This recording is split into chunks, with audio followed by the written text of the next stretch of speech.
Not every man can afford to be dominant, right? And I'm gonna tell you something real about that.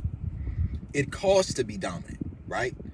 And I'm not even talking about how much it costs to have a submissive woman, right? To have a woman who is feminine and submissive towards you. That's free, right?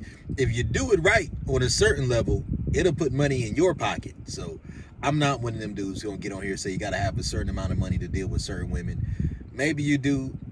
I never know, because that's not what I'm looking for. But what I will say to you is this: it's all about the anima projection, right? When you are a man and you have your social programming, these are the psychological frameworks that are instilled in you by society. A big proportion of that is the anima projection itself, right? The way that you perceive women, the way that you relate to women, the role of women within society, gender roles, gender norms, things like that. But a lot of it is pedestalizing the ideal woman, or the idea of the ideal woman, right? And wanting to elevate yourself so that you can earn or be deserving of said woman, right? That's submissive. If you are a dominant man, and this is where the dominant part comes into it. How I define being a dominant man is this: uh, do you perceive yourself and live out being intrinsically sexually desirable towards women, right? Women express sexual desire towards you. You are used to being in scenarios with women where you are the primary giver of pleasure and the primary receiver of control. You can have a program and a woman can get on that program, right? Now understand this: there are a lot of things that come with life and reality that are assumptions that aren't real. A lot of things that build up our psychological frameworks are fundamentally untrue, right? But one thing I've had to learn in a lot of ways in life, the hard way at times as well, is that the human brain is like a game of Jenga, right? The mind is like a game of Jenga. If you remove the wrong belief system or values at the wrong time or in the wrong way, something that's very likely to occur is you could cause the whole thing to fall down. Your life can fall apart, literally, from undermining the anima projection. Not every man can afford to be dominant, because it's like a button that you press where you open up your mind to ways in which women can be receptive to you and sexually available to you without you having to do something to earn it, right? That means that there is a masculine component of self-discipline and self-mastery that's necessary for certain levels of this game.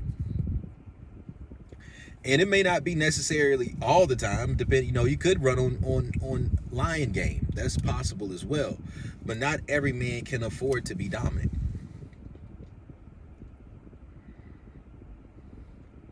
right? It's like, what are the things that you believed, or how many things in your life, directly or indirectly, you did and you amassed for yourself, believing that these things would make you more attractive to women instead of being your authentic self? Or in the process of you not even knowing what your authentic self is yet, you're just going through the motions, and you know it seems like something that may work. A lot of men will govern their lives off of that, become a father, or want to have money so that they can be a father, a husband, so that they can have a girlfriend, so that they can have a wife. And the truth of the matter is this: the more you get exposed to the reality of how things work, the more you understand that a woman who is sexually attracted to you, she don't require you to have a job, she don't require you to have a car, she don't require you to really have money, she don't require you to have certain levels of social skills, she don't require you to have certain levels of emotional intelligence. If a woman's sexually attracted enough to you, and you know how to make a woman feel safe, you know how to carry yourself with a woman to where you're not constantly just giving her power back in a way that shows weakness, right? In the power exchange, then you can have sustainable relationships with damn near nothing. Now, Intrinsic desire does not equal unlimited resource, and just because a woman's submissive today does not mean that she'll be feminine submissive tomorrow, a week from now, a month from now, a year from now. There's nothing is a guarantee or like in reality. So don't even think like that. You're just somebody who's thinking like that is just, you know, I don't know. I don't have nothing to say to that. But what I will say is this right here. There are things you need in life. Maybe not necessarily need, but it can benefit you. A lot of the decisions that people make that are some of the most valuable and meaningful decisions they can make are decisions that you make somewhat aligned with the anima projection. Like another way of viewing the anima projection, I'll put patriotism, nationalism. I'll put that into it, right? You could say it like it's going to the military. Especially if you're like a black person or something like that, there's a lot of benefits absolutely that come with the military. But if you get around certain people, they'll bad talk it and they'll be like, man, I wouldn't go. They don't care about you like that. You're not actually going to protect anybody's rights or freedom. You're going over there to take resources. And if your narrative is that you are a patriotic individual who wants to protect democracy in your homeland, then you feel emboldened by a narrative that gives you a sense of still having morals about the decisions that you're making to go overseas and to take life possibly, right? But once you get exposed to certain levels of knowledge, information, you know, quote unquote red pill, maybe that's not the right word for it, but you get exposed to certain realities of human nature. So maybe red pill is the right word for it. Then you're like, hold up, that's not what it's all about, right? And then you might lose your motivation to do things that if you were to just follow through with it for a few months, not a few months, a few years, right? In your ignorance and your naivety, that it may, if you can make it over to the other side and survive the process, then that might set a foundation for you to have a great financial, educational background, a great infrastructure to align your life and the framework of your life going into the future, right? You gain skills along the way. Similar thing with marriage. I've seen people who were so happy that they were married, happily married people. I've seen people who knew that they were young as hell, weren't making the right decision when they got married, and it worked for them, right? I've seen people who had children, and those children saved their lives. They literally would have went down a terrible path if they didn't have a child even at the wrong, quote unquote, wrong time, and it wasn't logical or smart for them to do it. But in their innocence, they made certain decisions, and this put them on a trajectory in their life that may have been better than what it would have been otherwise. So understand, you can get all this game, all this knowledge, but you have to keep those holes in the anima. What are those holes in the anima? Those are like the areas of saw switching. Those are the areas in which you can be somewhat manipulated. Because if you go through enough of your psychological frameworks, you can remove everything that comes with a woman's capacity to manipulate you using her beauty, her sexuality, or even the perception of her innocence and loyalty towards you. If you get rid of it all the way, there's a certain level you have to get rid of it so you can have non-attached love, especially once it's necessary in your life. I don't think it is for everyone. But certain level of game you have to have. But if you got too much, it's like when you're a producer, you know, it's like going to the masculine dominant exercise and self-control. Unless you have infrastructure around you to go into that level of psychology, it may be very damaging to your life and to your psychology, because you won't really trust too much around you, or you'll naturally become a very manipulative person. So what we got to understand about it is that with the anima projection, you don't fully get rid of it, right? If you try to get rid of it all the way, you're probably going to end up playing for the other team, right? That's why I talk about for the husband, for the fine shits, man. Because, like, the brain, you go through too many of those frameworks, learning the system, learning the game, man, you'll almost never see anything that really surprises you with women. It'll all become like normal, regular. That's why sometimes you just got to let women get their shit off.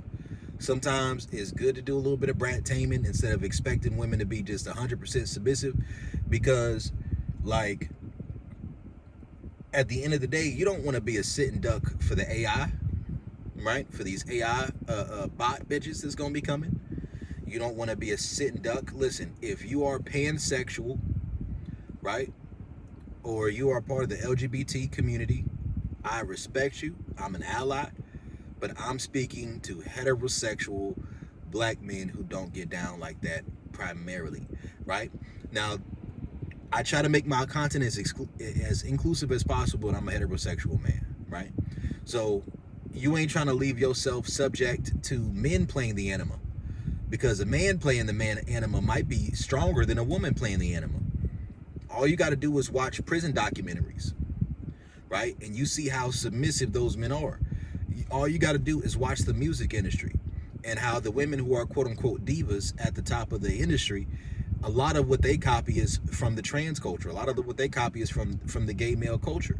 The women in the gospel and whatnot, a lot of them, they copy it. They get their information from the gays. I get my information from the gays. Shout out to the gay agency, right? So I'm not trying to disrespect y'all. I'm just saying that as a heterosexual black man, I'm not trying to fool up with the shit, right? Like, I'm gonna respect, like, I even got friends that's trans women friends. I respect your pronouns and your gender identity, as long as you're not trying to get none of my private parts. As long as you're not trying to give me no boochie cat. And I know how y'all are. I know how y'all do, because y'all real aggressive on dating apps. Y'all always trying to suck somebody dick. That make me uncomfortable, because I love head. I could deal with a woman and just get head and be cool with that. So it makes me a little bit uncomfortable when somebody that looks like a woman is aggressively trying to perform fellatio on me when I'm minding my business, drunk or high, scrolling through social media or dating apps at night looking for the husband to find shits. It makes me uncomfortable. I ain't going, but it makes me uncomfortable, right? Now, I accept it, because while I'm looking for the husband to find shits, I might say something in their inbox that might make them a little uncomfortable sometimes. I play off of boldness, bitch. Okay, it is what it is. That's why I try not to trip too much. But, you know, disrespect begets disrespect when it comes, right? I always stay right on that line where it could be or not, depending on how much a woman is attracted to me. So I can weed out the ones who are and the ones who aren't. If a woman isn't attracted enough to me to not find what I say is disrespectful, then I don't really want to talk to her anyways. I mean, that's the truth of the matter. It's like, all right, cool. That's one less person. Crossed her off the list, right? But at the end of the day, mate, like, not every man can afford to be dominant. Like, for me, I started my life, my journey as a man as a boy who was heavily steeped in the animal projection. Because I was heavily steeped into the animal projection, my initial life goals, even more than I wanted to have any particular career, was to be a husband and a father. I'm part of that generation, right? The guys who came up who probably had fathers in their lives, but didn't see your parents together. So you start thinking to yourself, well, what I want to do is I want to have a family. I'm willing to prioritize what I got to prioritize for that to happen. And believing that and wanting that set me on a path and a trajectory where I was in college, right? I had ended up going to university from technical college after I got my first degree. Had like a 3.5, whatever it was. My first time ever having a 3.5 is in college, right? Or in university. And when I was there, it's like, once my relationship that I was in got shaky with my anima projection, that's where the thoughts of what my dream, my vision, my purpose could be. I still believe in it. What I want is still what I want when it comes to the alternative to the anima projection. That's the peach and the mango for me. It's different things for different people. Like, for me, the peach perspective was initially just the idea of wanting to prioritize that primary partnership relationship on a romantic level, and to build a life, to build a family around that relationship, and then just to move that way. So I wasn't going to tell the woman that that's what I was doing for, right? Because that really wasn't for me to tell her, but that's the truth. So when I got to a point where the woman kept getting out of shape, and I'm like, damn, I don't know if this is going to work in the long term, because if she keep getting fat now, she's not even in like her late 20s yet, we ain't even had children yet, then how am I going to sustain being loyal, because I ain't believe in cheating, over the course of the rest of my life? I was like, oh, hell no, that shit ain't going, like. And then, you know, we had issues regarding premarital sex and stuff like that with my first love. And I stopped believing premarital sex was a sin. See, that's the thing. I don't believe premarital sex is a sin, but I can acknowledge that there is value behind believing that, depending on the timing and the placement and the culture and the perspective that you're coming from. I didn't, I believed it, and when I believed it, I didn't have sex. When I stopped believing it, I was ready to get back into it, but it brought a real element to the room, which was that the woman I was with really wasn't that sexually attracted to me outside of certain environments and scenarios that I wasn't going to be able to consistently sustain, right? Like, I don't like that whole having to pretend I don't want it to get it type of thing, right? That feels dishonest to me, and if it don't work quick enough, I'm gonna get aggravated. So through going through the course of that, once that relationship was like, you know what, this is over, my eyes start opening up to not just that relationship, but with other things I was studying, other places I was at in my life. I was thinking about, what would I want to do if I could do anything and make the teacher salary that I'm prospecting to make from what I was going to school for? What would I rather do? And I'm like, well, that shit's easy. I'd rather make music. I'd rather be a creative. And in the process of thinking about that, I was on the fence for a long time because I was afraid to move to another city. I was so afraid that if I left for a certain amount of time, even though I was already like an hour and a half away, but if I went too far for too long, somebody else was going to end up fucking her. That could happen if you're in the same city. But like when I was much younger, I made certain sacrifices for relationships that probably shouldn't be made, but it's about like what your perspective is. I never was somebody who planned to love multiple women in my lifetime. Like, I'm not somebody who ever planned to be able to say there's more than one woman I ever loved in a romantic context. That was never my intentions. Like, there's points in my life where I was thinking about, all right, cool, I'm kind of done with this shit after that, right? So once that didn't work out and I peeped the women that were around me, I was like, oh shit, this is crazy.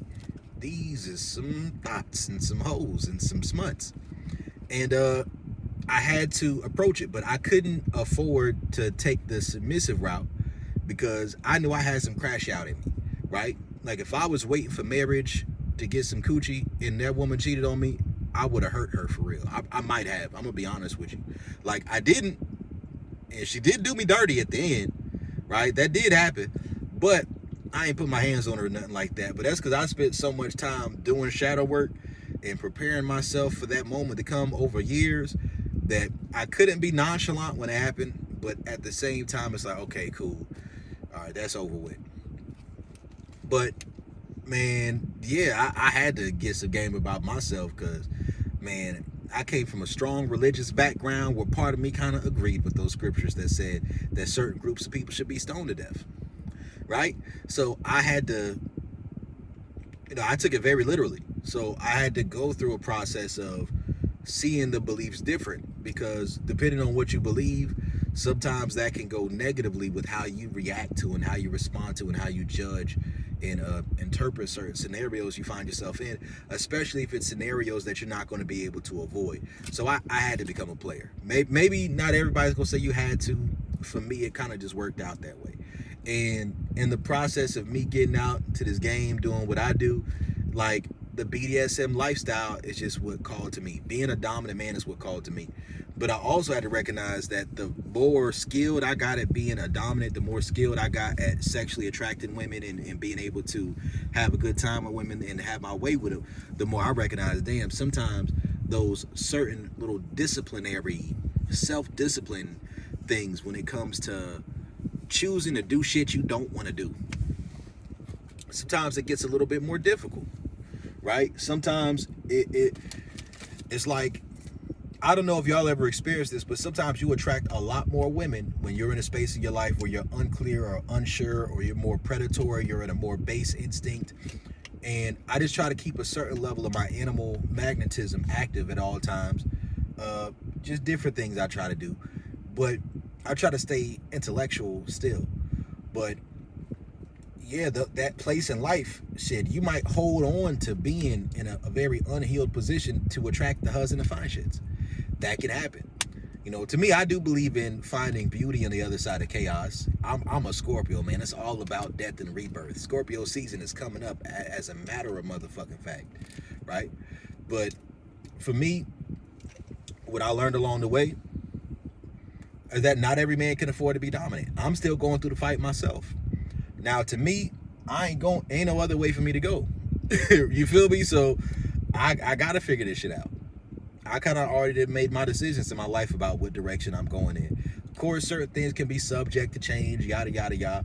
But for the most part, it's like, no, the entrepreneur path, unless something comes my way that's going to be worth it, just the way my psychology is set up, my ADHD and my hyperfixations and the narratives I put behind it, certain shit is just not going to work for me. I'm going to be so bored to death. I'm probably not going to be able to help myself from self-sabotaging certain things. I just know that about me. So I'm like, you know what? Let me do what I can to get what I need to get popping, right? Let me do what I can, go out there, fight, get consent from women I sleep with on the random or who I have like BDSM relationships with so that they can help me with content, to make content part of my BDSM protocols and my program. I'm not even talking about like OnlyFans type of shit. I make music. That's my favorite thing. That's my number one thing is the music. But at the same time, I don't know how that's going to pop off or when or in whatever way. I may prefer not to go like the full-on content route, but the spicy content route. But I'm going to play on the line at least. If a good financial opportunity pop up to take it, I might do it. But for the most part, I'm not really pressed about that. Not really. So yeah, man, not every man can afford to be dominant. That's just the truth of the matter. Not every man can afford it. Because you have to understand there's ways that sexual polarity or the ways that dom subdynamics change sexual polarity. When a woman is in innocence, like sexual innocence and innocence from dom subdynamics on an express level, innocent from being in casual sex relationships that are fully fulfilling, where she accepts and leans into that disparity of power. If a woman isn't exposed to that, and she has good social programming, a good family background and whatnot, then you don't understand that she's the dominant in that relationship, right? And her emotionality, her intuition, her being sensitive to certain things on a spiritual level is a consequence of the fact that you wanting sex more makes it a little bit traumatizing, keeping her nervous system a little bit more activated, because on some smaller little micro tears of trauma that comes from her fucking with you, and you submit yourself to her being the gatekeeper of sex, and you make her feel safe and take care of her to the best of your abilities so that you can have a relationship with her. It's just the fact that women who have already been exposed to it, they can be that way for a little while where it can have a positive return on investment, but eventually it's going to transcend beyond that, and she's going to expect you to do all that shit that I just talked about, and then on top of that also be someone she's attracted to on a dominant level sexually. And I think it's much easier to start with a woman who's already sexually submissive with you. That's kind of more so my stance on things, because it's like it's easier for me to endure the truth and the honesty of a woman up front about who she is, how she gets down. It's easier for me to accept the fact that you're dealing with a woman who's had multiple sexual partners in casual sex scenarios if I'm also taking part in that. And then I'm like, okay, cool. I'm benefiting from it. She's shown me this is who she is. So I'll accept her for who she is. And she accepted me for who I am. I told my girl on the first night, let's be hoes together. Right, my current girl, my submissive. Right, like a year and a half in. That's some real shit. Actually, probably one of, if not the healthiest relationship I ever had. But I also look at things and I say, like, I understand there's unhealthy reasons why the relationship is healthy. You get what I'm saying? And I look at things and I say, when you understand that dom subdynamics affect sexual polarity, once you become the true sexual gatekeeper in your own life, where you place yourself in environments and in frequencies where women are sexually pursuing you, you get exposed to things that you think are gendered aspects of the different sexes, and you start recognizing, no, that's not the case. So then you're compromised, or not compromised, but you're confronted with women turning into Diddy when they're ovulating, and then you're also exposed to the narrative that the women that you were previously with didn't fuck with you like that. And then you're also exposed to like a whole bunch of different stuff when you're a dominant man and you're truly the sexual gatekeeper. But if you don't have sexual discipline to be a sexual gatekeeper, it's just this is a little, it's a little twist and turn for you be right over there on the other team. I'm just telling you the truth. I don't think everybody who gay starts off gay, right? This is a theory I've had for a long time. I think some people start off gay just had enough of women shit, but also wanted to be cool with women, so they didn't want to sit there and argue with women. So there's like, you know what? They just gonna go over to the other team so that they can be happy. That's why they call it gay, being happy, because women is crazy, right? Let's keep it a buck.